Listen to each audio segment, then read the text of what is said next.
This one's up high. Yeah. I'm one of those people. My name is Laura Quilter. I am a No, Better? both. Oh, yeah. Both. You need both. both. I need both. That's to the outside world, and that's for in here. My name is Laura Quilter. I am a copyright attorney and information policy attorney, also librarian. I am currently at UMass Amherst. Oh, here's Deborah. I'm Deborah Caldwell-Stone. I'm Deputy Director of the Office for Intellectual Freedom at the American Library Association. I'm an attorney by training, and I work on First Amendment and privacy issues for the association. Anybody else? Oh, sorry, yes, David. And then Hadrian. Yeah, I'm David Lee King. I work at Topeka and Shawnee County Public Library as the Digital Services Director there. Great. Anybody else? Anybody else who's come in who would like to introduce Hadrian?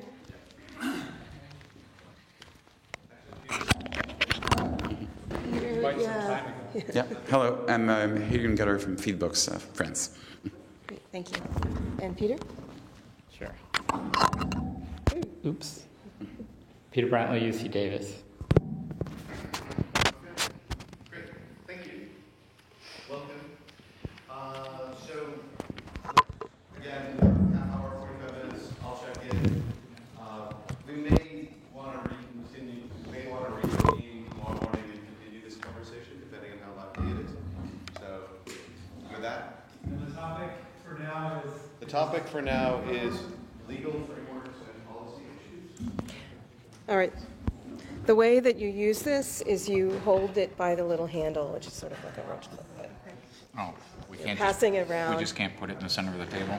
You can put it in the center of the table, but you have to come and hold it close to your mouth so that the people outside can hear. Okay. Yeah, it's not that sensitive. Oh.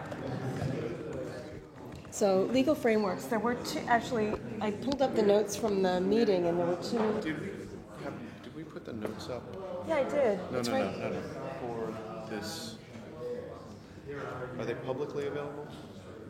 They are now because Eric shared the document, but. The new, it's the one that's titled In-Person Meeting is publicly available, yes. And that has the That has note. every note from today. It's only today. But only today. Yes. Only today's notes. So not the notes from the 4th. Correct. Right.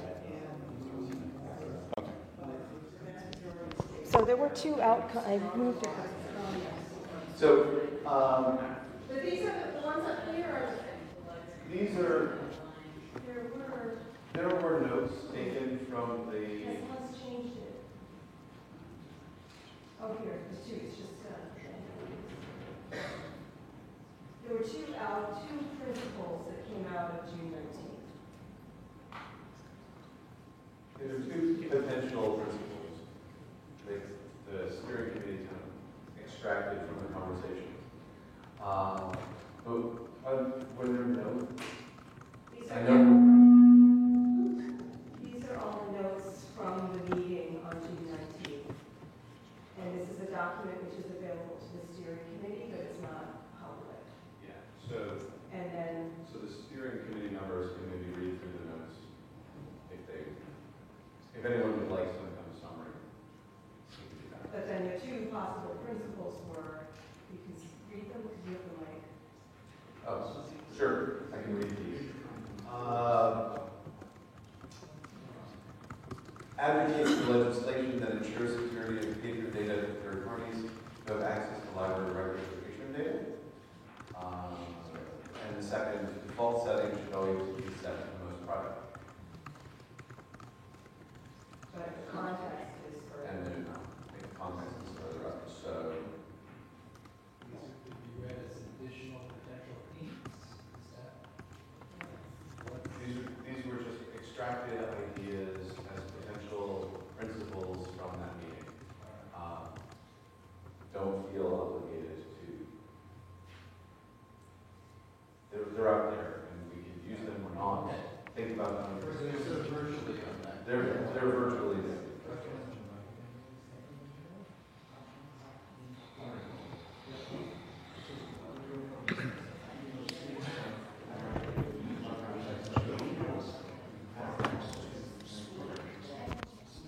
I'm not sure I remember how we got to default settings should always be set to the most private in the legal frameworks discussion, but...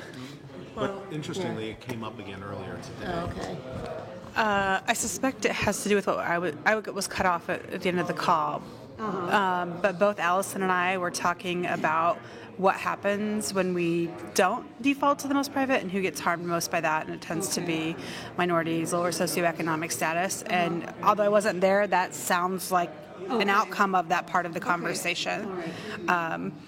That helps me. That sort of the idea versus opt-in versus opt-out, and that like the tech savviness of our users we have to take into consideration when we're making decisions too. So not everybody's as tech savvy as us. No, thanks. That Yeah. helps me resituate it. Yeah. So, unfortunately, I wasn't at that. Yeah, you'll get used to passing it around. So, unfortunately or fortunately, I wasn't at the fourth one. Yes. So I'll just start taking notes and peppering questions as I Yeah. think of them as an outside observer. Maybe that brings a different perspective. Sure, or I So- think or- not everyone was. I mean, I don't know if Peter was there. Yeah. You were I there. see your name in the notes. Oh, You were captured. I was there. Okay. It's funny. It's, Just to get us started. Oh, that's right, because that'll make noise. Just the first one, to me anyway, makes perfect sense, and it's a way to legally move our vendors forward towards that. Yeah. You know, they're not forced to do that right now, though it's a good thing, and that sort of pushes the issue just a bit more. And I think it's probably a needed thing. another lever. Yeah. Yeah. I mean, and as a principle under a theme, it strikes me as a principle that belongs on that bottom one of the first page, the sharing data with others. One of the principles coming out of that would be some sort of protective legislation about that.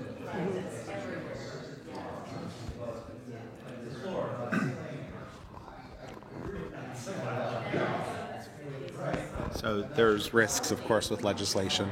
It's the unintended consequences of legislation and unimplementability of the translation between practitioners and legislators. I guess fundamentally having some way of enforcing this protection is important. I don't know if legislation is always the answer, Right. but putting some control in place, be it contractual, be it, and a lot of this comes back to the fact that, that libraries, once understanding the ramifications of these, should be interacting with their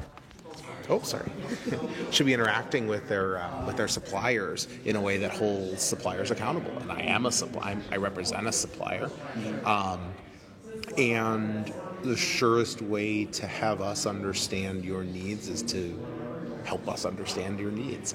And legislation is a potential avenue, but contracts hold the same weight, and are. If there's a widespread level of request for particular controls or particular mitigations, then you'll get the same uptake as potentially the same uptake as legislation. Yeah, I also think legislation is hard because there are 48 different laws. There's no federal thing that we can hang our hat on here. So we have 48 separate laws and 2 attorney general opinions. That lack of uniformity to start with makes the legislative path even harder. But sample contractual language does strike me as a good way to get towards the ideals of this principle. I don't know what the enforcement mechanism would be. You're violating contract law, so you go into civil court to remedy that, which seems awfully messy. But I guess any kind of fixing of this is going to be messy anyway. Any redress is messy. Yeah. Any redress is messy. Then the other concept of 48 laws is this, as we start to see movement in Washington toward federal data breach and federal privacy, is that an avenue? I just as a practitioner of privacy, I would rather see us have to adhere to one law than 50 plus Europe plus others. Is that an avenue that I don't know the reasonableness of it, considering the state of legislation in the U.S. at the moment, especially federal and state rights. There's a big discussion there, but is that an avenue versus the 48 or 50? Where do you come up with 48 laws? There are 48 active library patron privacy laws. Oh, there are okay. states without today. Okay. Is it 47 or 48? I think it's 48 and then 2 attorney general opinions. Right. Okay. All right. I was not aware. Yeah. Okay. Well, and it's also, this is interstate commerce too. I mean, undoubtedly, a library, although these libraries tend to be government agencies that can't be held accountable to. We're getting messy. In some cases, well, I think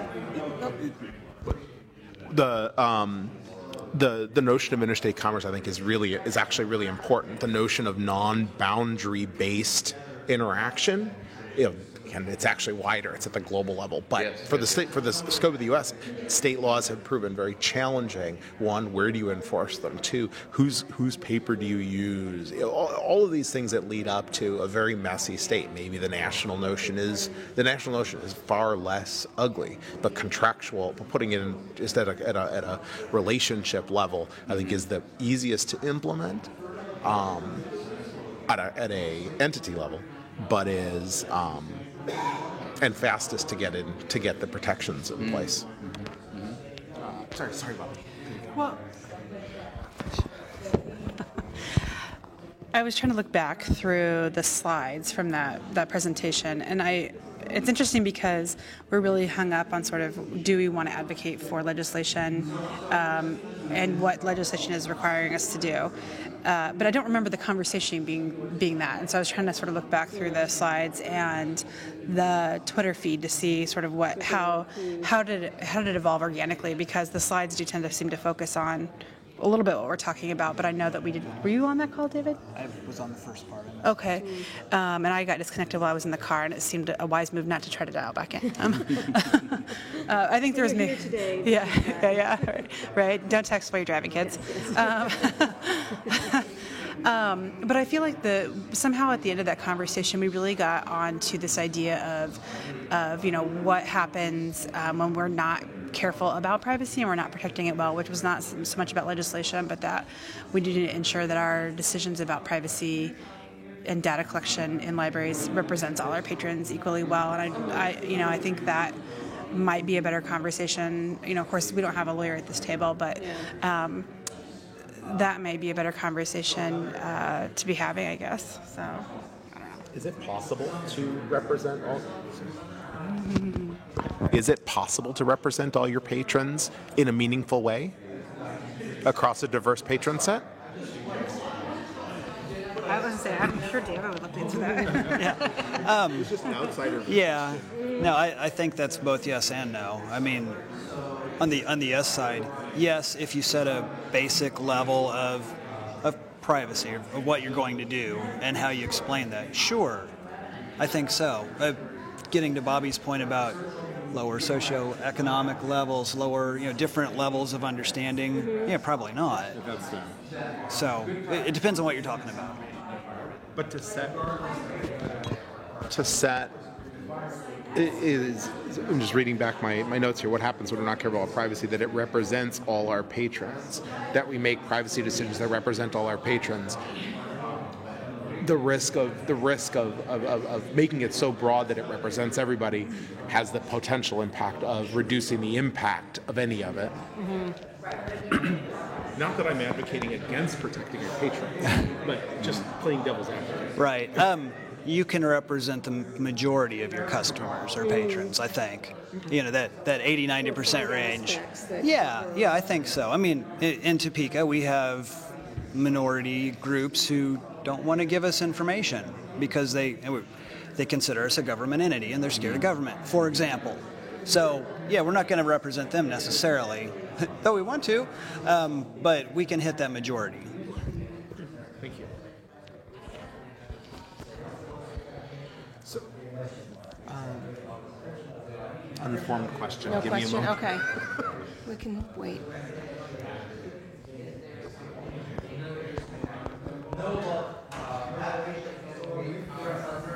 Well, this feels like tooting my own horn, but I wrote in the NISO ISQ about the shared understanding between I guess what we're calling the second party libraries and the third party service providers. So to the extent that we can't get something in contractual licensing or contractual licensing becomes a barrier because it's bilateral. It's the bad old days of can we agree who an authorized patron is, in that way that CERU helped us get past some of those definitional issues and some of those issues that we could all agree on.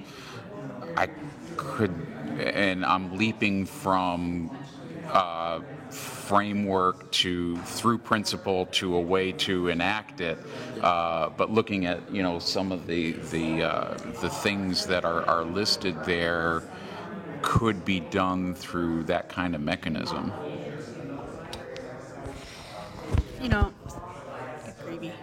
Something that occurs to me as I'm reading over our two principles up there again, I think so far at the table today, when we've thought about third parties, what we're thinking about is what we would commonly refer to as library vendors, which would include sort of the traditional vendors. But the other third party that I think we could talk about would be something like Amazon, that when you're putting ebooks on a Kindle, they are collecting data about patrons, and they have not shared that data with libraries. And so that might be something that we're maybe, I don't know if we're talking about legislation, but certainly worth advocating for access to that data or the ability to control that data. So it's not just... It's not just legal, it's... The advocation is not just legislation, but corporate. Right. Communication with corporations. Right. Just to make sure I'm capturing this correctly, we're not. The notion isn't to limit the collection of that data at an anonymous level, but rather to ensure if it's collected that it can be provided back to the library as well for similar use.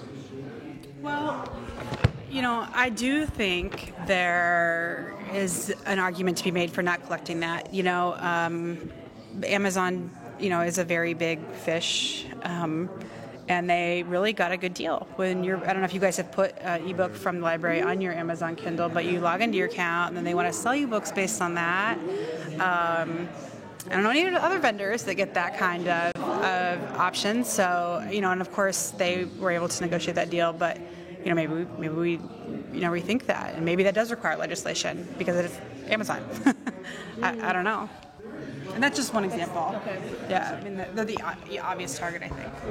So this brings an interesting question about data you collect for the enhancement of the service versus data you collect for sales and marketing perspective. And I'm going to use the marketing word differently than we did earlier. Data collected at a generic level to make sure things are running and when things fail, those kinds of things versus Bobby looked at this book and lingered on these 2 pages that talk about this topic. and we know that it's Bobby, and therefore we're going to try and sell her stuff. Highlighted some stuff. Yeah, exactly. I think I want to make sure we talk. I think those exist in two different realms. Do we all agree that? Yeah. Okay. That operational use data, which is also streamed back, is one thing, but how you use it for other purposes beyond is another. Okay. Wasn't there an ebook vendor just fairly recently that talked about lingering on pages and how many pages of the book you read, and they're starting to collect that data or have the possible? Yeah, total book. I just remember hearing about that a few weeks ago. A pay-by-page read model. Yeah, And Amazon's that's right. talking about that too. For their That might be. For I self-publishing. think that's what I heard about. Pay by Pay page with read. the authors. By. Yeah, Right. for the self-publishing. Right. Yeah. Right. And so if they are if those third parties are collecting that data, does the library have the right to get it if it's their customers? Right. Or the right to say, yeah, we want you to delete that. We're not interested in that. Or does the customer have the right to say, I want you to delete that? Don't track that about me. Right. And the transparency piece, when you're engaged reading a book from there versus a book from Overdrive or 3M, which has different payment patterns where, one is, you paid for the whole book, but the other one's going to track you as you read it and make payment decisions based on that. How do we make that transparent to our users that there's these different underlying service models based on what you decided to read? And some of the nuance of that is what has led us to these really broad privacy policies. We will use data in a way that is appropriate for this, which is unfortunate. It's the nature of having so many different funding models, so many things that, the way publishers enable us and the way I'm saying we in the provider space, but the way publishers have certain funding models, the service providers have an array, and it adds a lot of complexity, and being able to call that all out then leads to an overly complex privacy policy, which no one can or will read. How long is iTunes paid policy today? So The button you click on to get to exactly. It just says, I agree. The just give me my music button. I like that. Okay, so transparency of data by different vendor based on the potential payment mechanism, what they're collecting, how they're, so let me, devil's advocate question, is that level of transparency needed if it's under the notion of operational support for how, how a book is collected, if it's not attributable to the level of an anonymity that we all agree doesn't completely exist? Do we risk making it overly complex for a user? I think we strayed away from legal and moved into more policy type things, but just something I'm curious about. Well, we hit on those two, and I was kind of uncomfortable with the two, the operational, how is this service performing, and the marketing, because I think there's that third piece in there.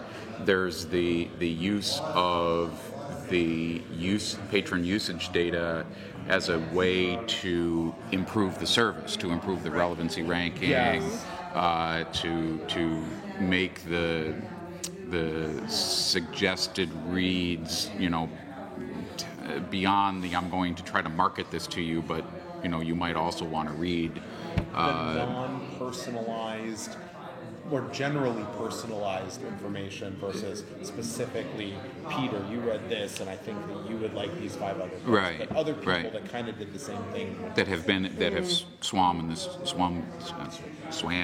the same stream. Right. Yeah, I agree.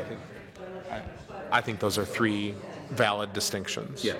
Yeah. That have different levels of disclosure And I hadn't really anticipated or thought of the first one, the operational details. I think we had talked about the other two, the personalization and the marketing, but there's also that operational level And to what extent is disclosure needed there? Yeah, I think it's disclosable, but I think it's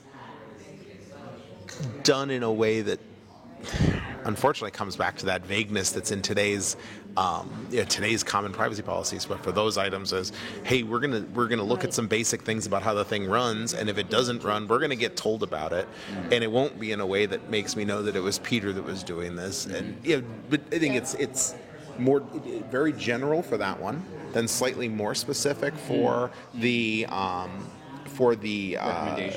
generic recommendations, or the general recommendations, and much more specific for the Peter did this. Peter, you did this, and you might like these other movies because you watched this one. Right.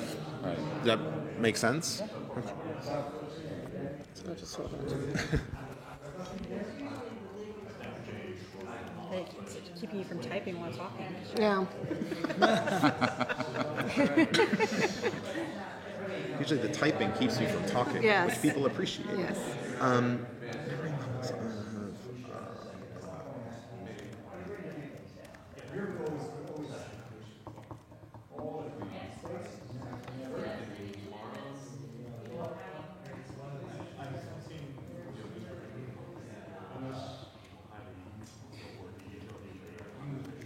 There's something there. I don't know if you formed your question from about 10 minutes ago or not, but there's something there, I think, in the policy and legal arena about supporting anonymous use. So, I'm looking at the list on the wall and thinking, where that intersects with the anonymous use problem. And there's something there, be it related to We're just continuing on. I mean, yeah. should we be wrapping up? Well, actually, Marshall just said it was kind of interesting from the perspective of who's around the table. That there's not that it might make sense to have others involved and kind of a broader, everyone involved conversation. To loop in. Oh, that makes sense. We already made that comment once that we didn't have a lawyer at the table. Yeah. Okay. So maybe what we'll do, it's like quarter out. It's like 10 after. Past. Yeah. So maybe we'll reconvene tomorrow. Oh, and we'll burn our brains early with the lawyerly talk tomorrow? Or, I don't know, which... That was sarcastic. That was sarcastic. So legal implications for anonymous use. There's something there. I can't quite put my finger on it, but maybe I think that's something that we need to start with tomorrow. If that's what we do, is getting them to help us define what anonymous use is, what an anonymous user is, and what our obligations are, if any, to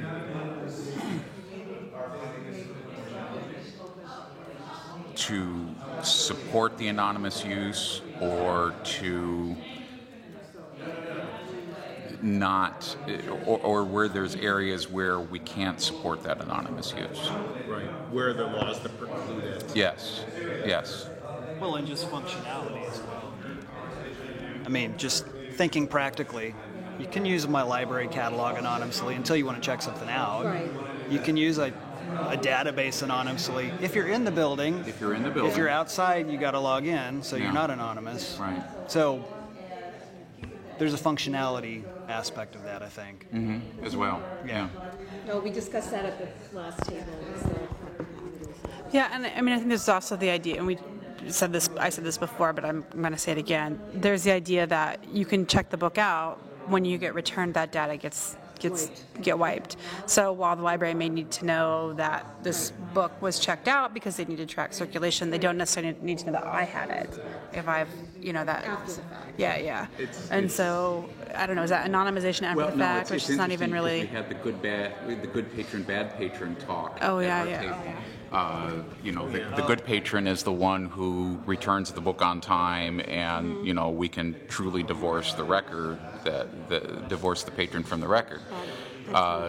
The bad patron is the one who has a fine associated with it, and so there's a billing element, and so there's a tracking of how that money came in and for what reason, and there is, we're into the accounting standards of how long we keep that transaction for that patron. Or I've taken out 25 books for 19 weeks, every 19 weeks. I mean, I have a history of doing that. And I do have a history of doing that. So would the library want to know that? Yes. The library. Go ahead. I'm an expensive. just I mean, I give a lot of money. Thinking about what we do, we also have a history of notes about certain customers.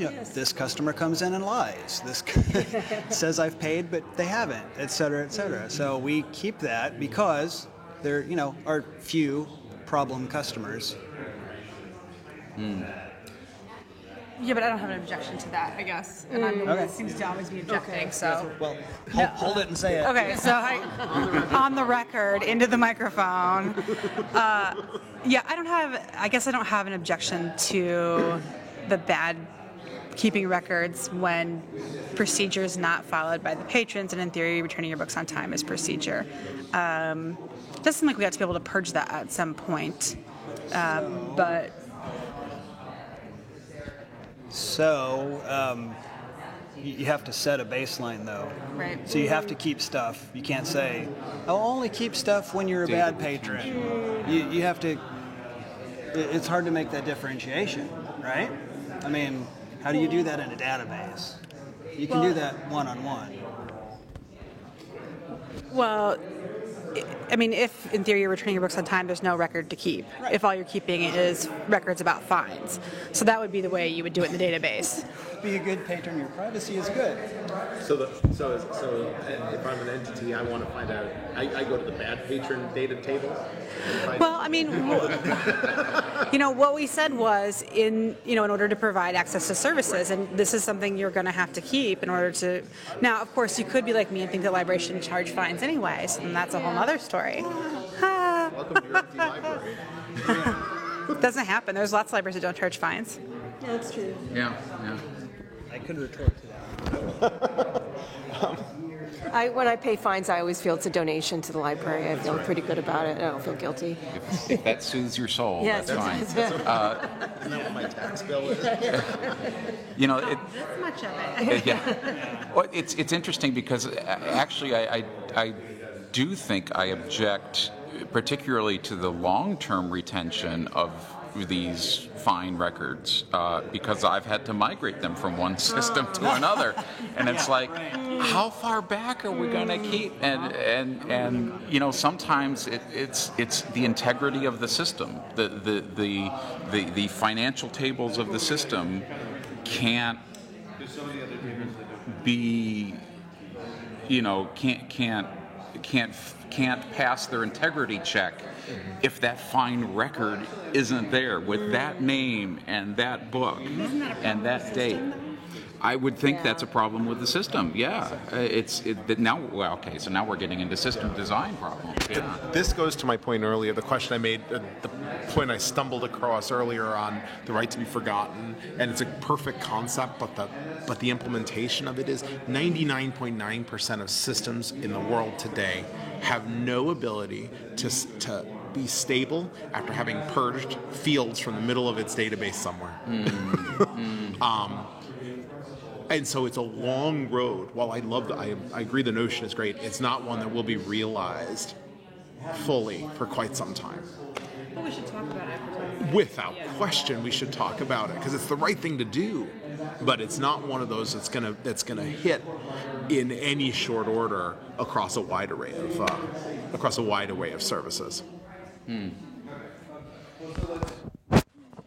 All right, so Where's the? here. Well, this is Going to the live stream. Yeah, we're gonna.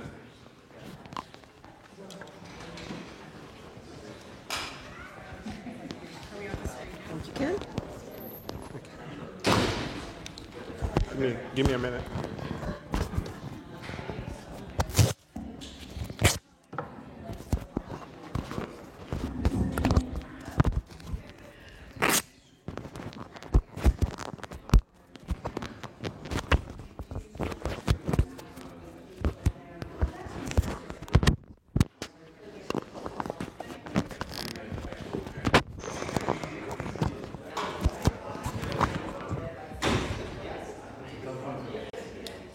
We're not, yeah. Okay.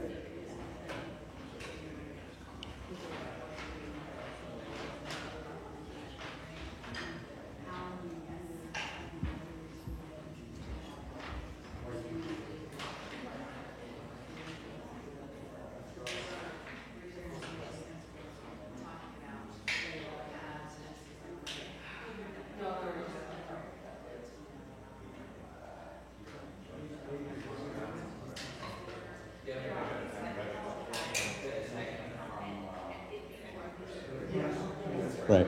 Okay. Before we kick this back on, just, well, it doesn't matter. This is a logistics question.